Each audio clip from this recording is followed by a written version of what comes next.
할렐루야. 네, 오늘도 우리는 금요일에 나와 함께 기도할 수 있는 것이 은혜임을 고백합니다. 오늘은 이러한 제목을 가지고 함께 말씀을 나누려고 합니다. 함께 읽어보겠습니다. 시작. 기도는 하나님의 일입니다. 아멘. 기도는 하나님의 일입니다. 조금은 어색할 수 있는 문장 같지만 이것이 기도의 핵심임을 오늘 우리는 함께 깨달아가고 배워가고 우리의 기도에 접목할 수 있기를 소망합니다. 오늘 본문 가운데에는 베드로가 등장합니다. 베드로에게는 3-3번과 참 많은 연관이 있습니다. 첫 번째 3-3번은 예수님을 부인했던 3번이 있습니다. 예수님이 십자가에 달려 돌아가시는 그 과정 가운데 분명히 예수님께서 말씀하신 것처럼 네가 나를 3번 부인하리라 하셨지만 베드로는 결단코 거절하지 않고 부인하지 않겠다 했지만 결국 하나님의 말씀, 예수님의 말씀은 그대로 이루어졌습니다.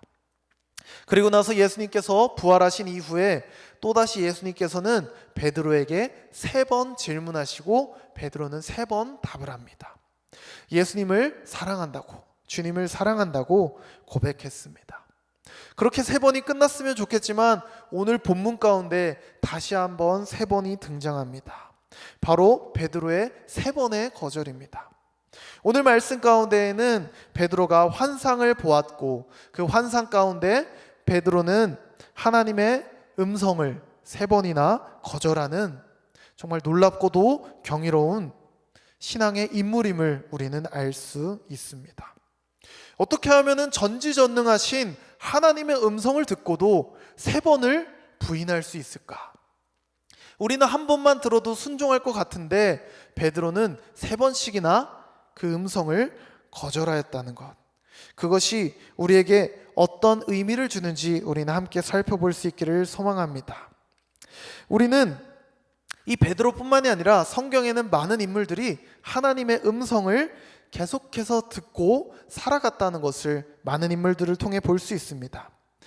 아브라함에게 자손을 주겠다고 말씀하셨지만 아브라함은 계속해서 불안함이 찾아오기 때문에 하나님께서는 나타나셔서 하늘의 별들을 보라고 또 바다의 모래를 보라고 계속해서 찾아가셔서 말씀하여 주시고 결국 그것을 응답하시고 이루어 주시는 모습, 또 하나님과 진심으로 씨름한 야곱을 보면서 어떻게 하면 하나님과 씨름할 수 있을까 생각할 수 있겠지만 정성을 다해서 씨름했던 그 야곱은 바로 하나님의 음성, 하나님의 뜻을 깨달아갈 수 있는 은혜가 찾아왔던 것입니다.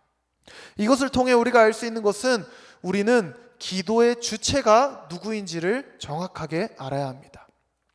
우리는 수없이 많이 기도하고 수많은 시간을 들여 기도하지만 여전히 기도의 주체가 나라면 그 기도가 이루어지지 않을 경우가 많이 있다는 것입니다. 기도의 주체를 나에서 하나님으로 바꿔야 하는 작업이 필요합니다. 그렇기 때문에 기도는 나의 일이 아니라 하나님의 일이 되는 것입니다.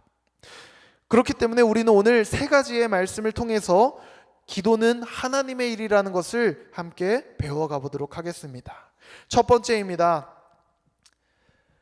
함께 읽어보겠습니다. 시작.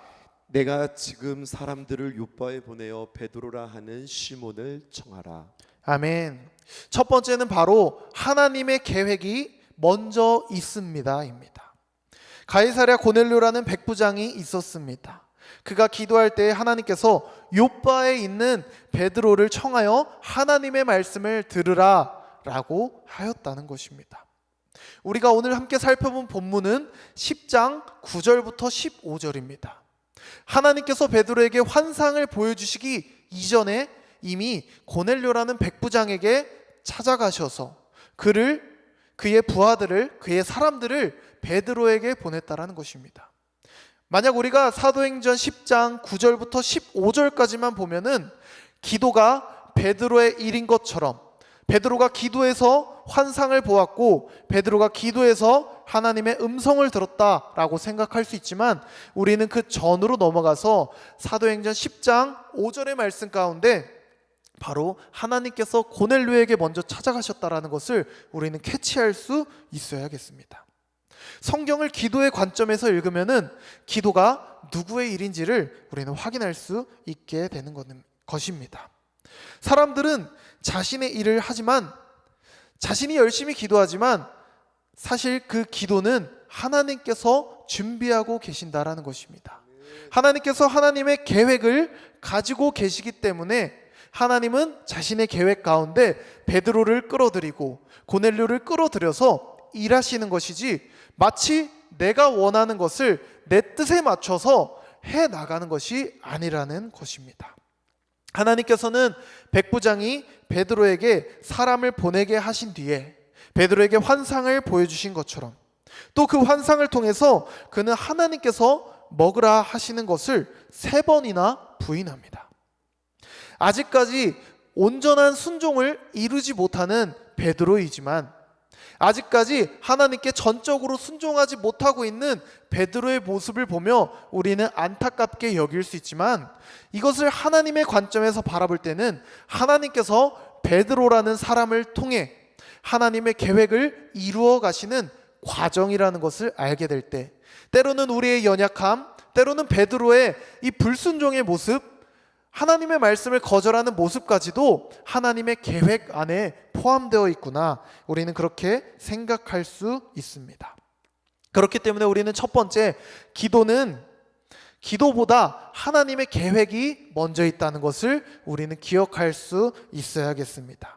우리가 기도하는 지금 이 시간 두려움을 갖고 염려를 갖고 기도할 수도 있겠지만 기도하는 가운데 하나님의 계획이 이미 진행되고 있다는 것을 깨달을 수 있는 은혜가 오늘 이 시간 우리에게 있기를 소망합니다. 우리도 기도하며 놓치지 말고 붙잡고 기억해야 할 것은 기도는 나의 뜻을 세워가는 것이 아니라 하나님의 계획을 묻고 하나님의 계획이 이루어지기를 간절히 기도하고 바라는 것입니다.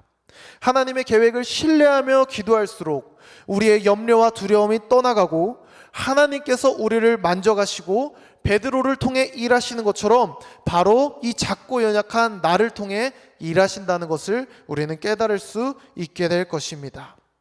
두 번째입니다. 하나님께서 기도하게 하십니다. 우리 9절 10절의 말씀을 한 목소리로 읽어보겠습니다. 시작.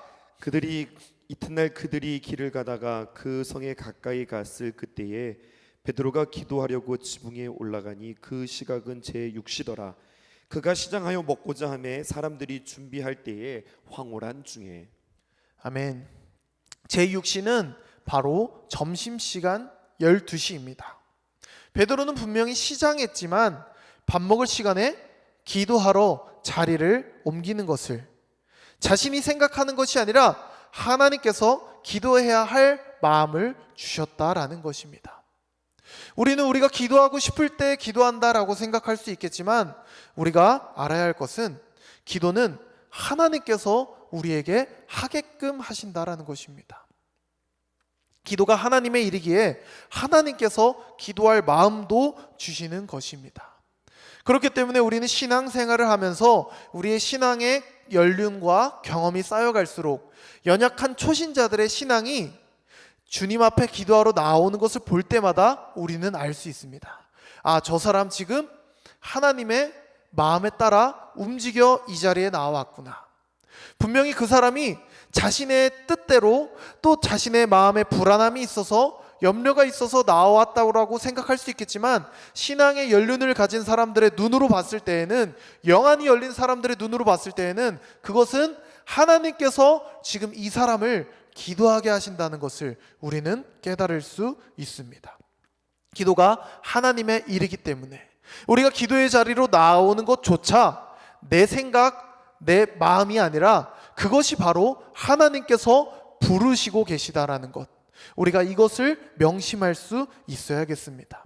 어떻게 보면 배고픔 가운데, 본능 가운데 밥을 먼저 먹고 기도하러 갈 수도 있었겠지만 하나님께서 부르시는 그 마음에 움직임이 있었기 때문에 베드로는 음식을 포기하고 기도의 자리로, 기도의 공간으로 나아갈 수 있었던 것입니다. 저는 말씀을 준비하면서 개인적으로 이 두 번째 대지가 제 마음을 참 설레게 만들었습니다. 내가 기도해야겠다 결단하고 내 의지를 가지고 기도의 시간을 지키는 것이 아니라, 내가 기도해야겠다라고 생각할 때 이미 하나님께서 나의 마음 가운데 기도의 마음을 심어주셨다는 것, 내가 기도할수록 하나님의 계획을 깨달아갈 수 있다라는 것, 우리가 그것을 느끼고 경험할 때마다 하나님 정말 신실하신 분이구나, 하나님 정말 놀라우신 분이구나를 우리가 맛보아 알 수 있게 됩니다. 때로는 우리가 이 금요 기도회를, 이 중보 기도회를 결단해서 나와야지 생각할 수도 있겠지만, 우리가 나온 이 시간 가운데에는 하나님의 계획이 이미 있었고 하나님의 역사가 이루어지는 가운데 우리를 통해서 기도를 하게끔 하신다라는 것을 깨달을 때, 내가 주님과 함께 동행하고 있구나, 내가 주님과 함께 걸어가고 있구나, 하나님께서 나를 불러주시고 계시는구나, 우리의 창조의 목적, 가장 귀한 그 도구로서의 사명을 깨달아가는 것이 바로 하나님께서 우리를 기도하게 하신다라는 것입니다. 마지막으로 세 번째입니다. 기도는 하나님의 뜻이 이루어지는 것입니다. 19절 20절의 말씀을 한 목소리로 읽어보겠습니다. 시작. 베드로가 그 환상에 대하여 생각할 때에 성령께서 그에게 말씀하시되 두 사람이 너를 찾으니 일어나 내려가 의심하지 말고 함께 가라. 내가 그들을 보내었느니라 하시니. 아멘. 베드로가 환상 가운데 세 번이나 부인한 이유는 무엇일까요? 하나님이 먹으라고 하시면은 먹을 수 있어야 하는 것인데 베드로는 세 번씩이나 부인했다라는 것입니다. 왜냐하면 그 음식은 부정한 음식이었기 때문입니다. 그는 여태까지 살아오면서, 유대인으로서 살아오면서 못이 박히도록, 귀에 못이 박히도록 들어왔던 것입니다. 저거는 부정한 음식이라 먹으면 안 돼. 특히 우리나라와 다르게 유대인들은 여전히 먹지 않는 음식들이 너무나 많이 있습니다. 그것을 볼 때 우리가 생각해야 할 것이 무엇이냐면, 바로 우리가 부정하다, 분명 하나님께서 부정하다라고 하셨지만 하나님께서 먹어도 된다라고 하실 때에는 그 말씀에 순종하여서 먹을 수 있어야 한다는 것입니다. 왜냐하면 하나님께서 우리에게 먹지 말라라고 하시는 그 이유가 있었던 것처럼, 지금 베드로의 마음 가운데, 베드로의 심령 가운데 막혀있는 것이 무엇인지 하나님이 깨닫게 하시기 위해서 그것을 먹으라 하시는 것입니다. 분명히 베드로는 먹지 않았지만 하나님께서 베드로에게 먹으라 하셨던 이유는, 베드로가 부정하다고 여긴 것은 음식뿐만이 아니라 이방인들을 보고도 부정하다라고 생각했기 때문입니다. 분명히 예수님께서 부활하시고 승천하신 이후에 제자들에게 명령하신, 너희는 유대와 사마리아와 땅끝까지 이르러 복음을 전하라 하셨지만 그들은 유대에 머물고 계속해서 자기들이 가고자 하는 곳에만 멈춰 있었기 때문에 하나님은 자신의 계획, 하나님은 자신의 일을 확장시키기 위해서 베드로를 깨우고 계신다라는 것입니다.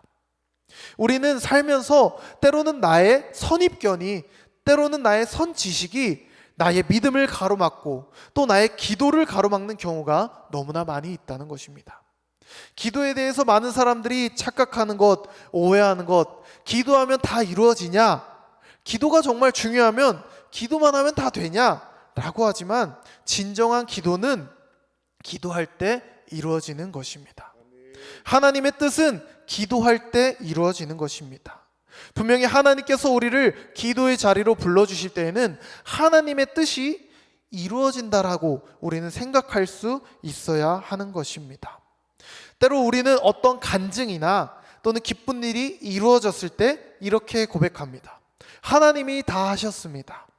제가 한 것은 하나도 없습니다. 우리가 연말에 연예대상을 보거나 어떠한 영화제를 보거나 수많은 크리스천들이 그렇게 고백하는 것을 보면서 그들이 하는 고백에 감동을 받습니다. 그러나 그것은 감동적인 게 아니라 너무나 사실적인 것입니다. 사람이 한 것이 없다라는 것을 깨달았기 때문에 그들은 멋있는 말을 하기 위해서, 내가 크리스천으로서 조금 멋진 말을 하기 위해서 내뱉는 것이 아니라 자신이 정말 그 자리에 오르기까지 한 것이 아무것도 없었고 오직 기도를 통해서 어려움이 있을 때마다 하나님께 구했고 하나님의 계획을 보았고 하나님의 일하심을 경험했기 때문에 그 자리에서 그렇게 고백할 수 있다라는 것입니다. 때로 내 생각에 뜻이 이루어지지 않아서 안타깝고 마음에 두려움이 있고 염려가 찾아올 때도 있을 것입니다. 그러나 우리가 오늘 말씀을 통해서 알아야 할 것은 우리는 이렇게 고백할 수 있기를 권면합니다. 한번 따라해 보시면 좋겠습니다. 괜찮아. 괜찮아. 하나님이 다 하신다. 하나님이 다 하신다. 괜찮아. 하나님이 다 하신다.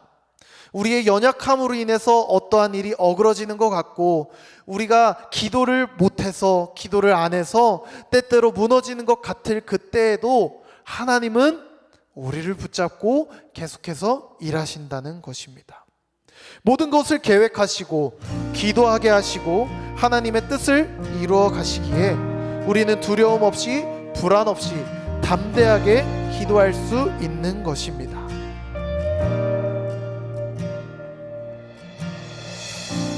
크고 높으신 주님 뜻할 수 없어도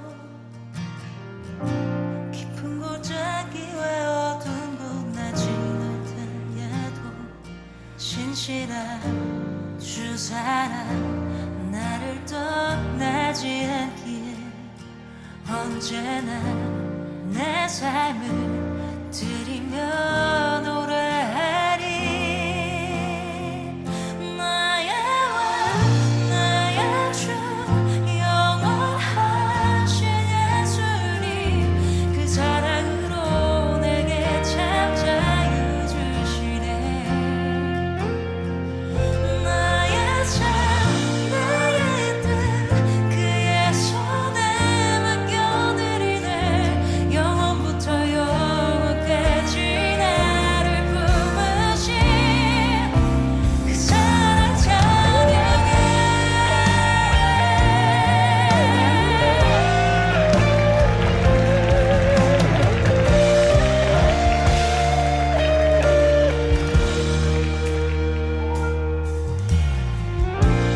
크고 높으신 주님 뜻할 수 없어도